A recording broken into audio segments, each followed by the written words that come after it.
ನಮಸ್ಕಾರ, ಎಜುನೇಟ್ಸ್ಗೆ ಸ್ವಾಗತ. ನಾನು ಮೃತ್ಯುಂಜಯ್ ಕಬ್ಬೂರ್. 2026-27ನೇ ಶೈಕ್ಷಣಿಕ ಸಾಲಿಗೆ ಅತಿಥಿ ಶಿಕ್ಷಕರನ್ನ ನೇಮಕಾತಿ ಮಾಡಿಕೊಳ್ಳೋದಕ್ಕೆ ಈಗಾಗಲೇ ಅಧಿಸೂಚನೆಯನ್ನು ಹೊರಡಿಸಲಾಗಿದೆ. ಸುಮಾರು 51,000 ಅತಿಥಿ ಶಿಕ್ಷಕರನ್ನ ನೇಮಕಾತಿ ಮಾಡಿಕೊಳ್ಳಲಾಗ್ತಾ ಇದೆ. ಇದೇ ಸಂದರ್ಭದಲ್ಲಿ ಕಾಯಂ ಶಿಕ್ಷಕರ ನೇಮಕಾತಿ ವಿಳಂಬ ಆಗ್ತಾ ಇರೋದ್ರಿಂದ ಅದರಲ್ಲಿ ಅನುಸರಿಸಬೇಕಾಗಿರುವಂತಹ ಒಳ ಮೀಸಲಾತಿ ಪ್ರಕ್ರಿಯೆಯನ್ನು ಇಲ್ಲೂ ಕೂಡ ಅನುಸರಿಸಬೇಕು ಅನ್ನುವಂಥದ್ದು ಅಭ್ಯರ್ಥಿಗಳ ಆಗ್ರಹ ಅನ್ನುವಂಥ ಒಂದು ವಿಶೇಷವಾದಂತಹ ಸುದ್ದಿಯನ್ನು ನಾನು ನೋಡಿದೆ ಇವತ್ತು ಪತ್ರಿಕೆಯಲ್ಲಿ. ಇನ್ಫ್ಯಾಕ್ಟ್ ನಮ್ಮಲ್ಲಿ ಬಹುತೇಕ ಜನರಿಗೆ ಇದೇನು ಆಗ್ರಹ ಇಲ್ಲ, ಒಳ ಮೀಸಲಾತಿ ಪ್ರಕಾರ ಮಾಡಬೇಕು ಅಂತ ಹೇಳಿ. ನಮ್ಮ ಆಗ್ರಹ ಇರೋದು ಶಿಕ್ಷಕರ ನೇಮಕಾತಿ ಆಗಬೇಕು ಅಂತ ಹೇಳಿ. ಅತಿಥಿ ಶಿಕ್ಷಕರ ನೇಮಕಾತಿಗಾಗಿ ನಾವೇನು ವೇಟ್ ಮಾಡ್ತಾ ಇಲ್ಲ, ಅಥವಾ ಅವರು ಕೊಡ್ತಾರೆ ನಾವು ಇಸ್ಕೋತೀವಿ ಅನ್ನುವಂಥದ್ದು ಯಾವುದೇ ಪ್ರಮೇಯನೂ ಇಲ್ಲ.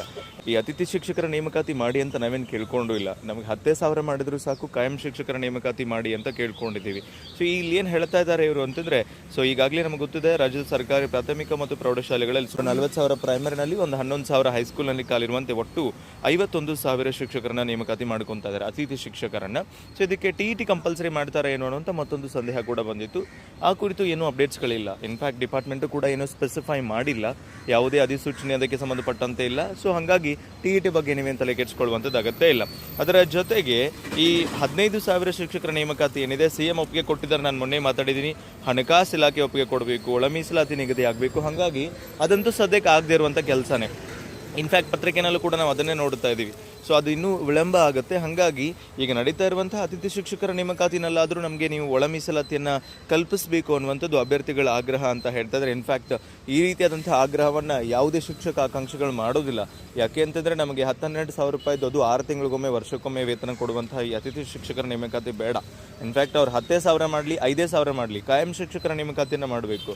ಅದು ಯಾವಾಗ ಮಾಡ್ತಾರೆ, ಎಷ್ಟು ಮಾಡ್ತಾರೆ ಅನ್ನುವಂಥದ್ದನ್ನು ನಿಖರವಾಗಿ ಹೇಳಬೇಕು. ನೋಡಿ, ನಾನು ಮೊನ್ನೆ ಕೂಡ ಮಾತಾಡಿದೆ, 15,000 ಶಿಕ್ಷಕರ ನೇಮಕಾತಿಗೆ ಸಂಬಂಧಪಟ್ಟಂತೆ ಆರ್ಥಿಕ ಇಲಾಖೆಯ ಅನುಮೋದನೆ ತಗೊಳ್ಳೋದಕ್ಕೆ ಅಳ್ತಾ ಇರುವಂತಹ ಸರ್ಕಾರ ಈ 51,000 ಅತಿಥಿ ಶಿಕ್ಷಕರ ನೇಮಕಾತಿಗೆ ಇಮಿಡಿಯೇಟ್ ಆಗಿ ಆರ್ಥಿಕ ಇಲಾಖೆ ಅನುಮೋದನೆ ತಗೊಂಡಿದೆ ಅಂತಂದ್ರೆ ಅದರ ಅರ್ಥ ಅವರಿಗೇನೆ ಶಿಕ್ಷಕರ ನೇಮಕಾತಿ ಮಾಡೋದಕ್ಕೆ ಮನಸ್ಸಿಲ್ಲ. ಸೊ ಅವರು ಬಜೆಟ್ನ ಕೊರತೆ ಇರಬಹುದು, ತಮ್ಮ ಆಸಕ್ತಿಯ ಕೊರತೆ ಇರಬಹುದು, ಅದನ್ನ ಮುಚ್ಚಿ ಹಾಕೋ ಸಲುವಾಗಿ ಬೇರೆ ಬೇರೆ ಏನೇನೋ ಕಾರಣಗಳನ್ನ ಹೇಳ್ತಾ ಇದ್ದಾರೆ ಅಷ್ಟೇ. ಅದನ್ನ ಹೊರತುಪಡಿಸಿದ್ರೆ ಒಳ ಮೀಸಲಾತಿಗೆ ಸಂಬಂಧಪಟ್ಟಂತೆ ನಾವು ಇಷ್ಟು ದಿನ ಕಾದಿದ್ದೀವಿ. ಈ ಅತಿಥಿ ಶಿಕ್ಷಕರ ನೇಮಕಾತಿ ಬದಲಿಗೆ ಕಾಯಂ ಶಿಕ್ಷಕರ ನೇಮಕಾತಿನಲ್ಲಿ ನೀವು ಬೇಕಾದ್ರೆ ಈ ಒಳ ಮೀಸಲಾತಿನ ಅಳವಡಿಸ್ಕೊಳ್ಳಿ, ನಮ್ಗೇನು ಬೇಜಾರಿಲ್ಲ ಅನ್ನುವಂಥದ್ದು ಎಲ್ಲರ ಒಂದು ಒತ್ತಾಸೆ, ಎಲ್ಲರ ಒಂದು ಕೂಗಾಗಿರುತ್ತೆ. ಇನ್ಫ್ಯಾಕ್ಟ್ ಈ 51,000 ಅತಿಥಿ ಶಿಕ್ಷಕರನ್ನ ನೇಮಕ ಮಾಡಿದ್ರೆ ಮುಂದೆ ಯಾವಾಗ ಮಾಡ್ತಾರೆ ಕಾಯಂ ಶಿಕ್ಷಕರ ನೇಮಕಾತಿ ಅನ್ನುವಂಥದ್ದು ಅದು ನಿಜಕ್ಕೂ ಒಂದು ಆಶ್ಚರ್ಯಕರ ಸಂಗತಿನೇ. ನಾವು ಈಗಾಗಲೇ ಮಾತಾಡಿದ್ದೀವಿ ಅದ್ರ ಬಗ್ಗೆ.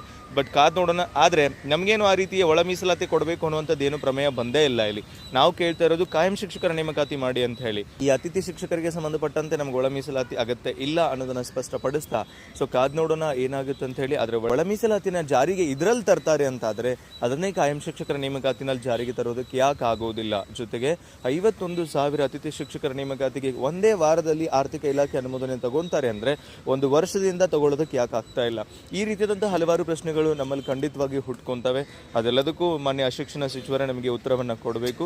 ಕಾದ್ ನೋಡೋಣ ಏನಾಗುತ್ತೆ ಅಂತ ಹೇಳಿ. ಬಟ್ ಆಸ್ ಆಫ್ ನೌ ನೀವೇನಾದರೂ ಅತಿಥಿ ಶಿಕ್ಷಕರಾಗಿ ನೇಮಕ ಆಗಬೇಕು ಅಂತ ಅನ್ಕೊಂಡಿದ್ದೀರಿ ಅಂತಂದ್ರೆ ನೀವು ನೇರವಾಗಿ ಶಾಲೆಗಳಿಗೆ ಹೋಗಿ ಲಭ್ಯವಿರುವಂತಹ ಹುದ್ದೆಗಳ ಆಧಾರದ ಮೇಲೆ ನೀವು ಅಲ್ಲಿ ನೇಮಕಾತಿ ಆಗಬೇಕಾಗುತ್ತೆ ಅನ್ನೋದನ್ನ ಸ್ಪಷ್ಟಪಡಿಸ್ತಾ ಸಿಗೋಣ ಮತ್ತೊಂದು ಮಾಹಿತಿಯೊಂದಿಗೆ. Thank you so much. Have a good time.